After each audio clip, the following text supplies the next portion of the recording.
കഴിഞ്ഞ ദിവസം നിയമസഭയിലെ ചർച്ചയിൽ മുഖ്യമന്ത്രിയോടും സർക്കാരിനോടും പ്രതിപക്ഷ നേതാവ് പറയുന്നുണ്ടായിരുന്നു.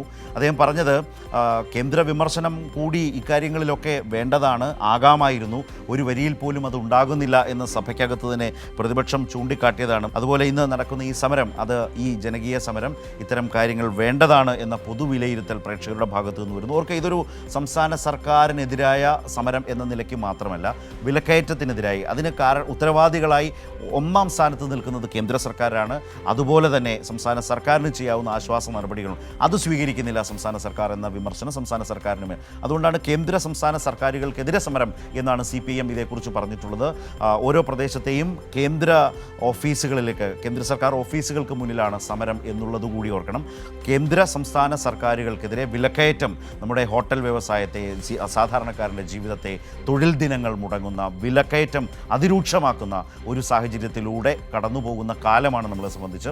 അപ്പോൾ അതിനെതിരായി സമരം ചെയ്യുക എന്നുള്ളത് ഒരു ജനാധിപത്യ പ്രക്രിയയിലെ ഏറ്റവും അനിവാര്യമായ ഘട്ടമാണ്. ആ ഘട്ടത്തിലേക്ക് കേരളം കടക്കുന്നു, രാജ്യം കടക്കുന്നു എന്നുള്ളതാണ്. അതിൻ്റെ സൂചനയാണ് ഇന്നത്തെ ഈ സമരവുമായി ബന്ധപ്പെട്ടുള്ളത്.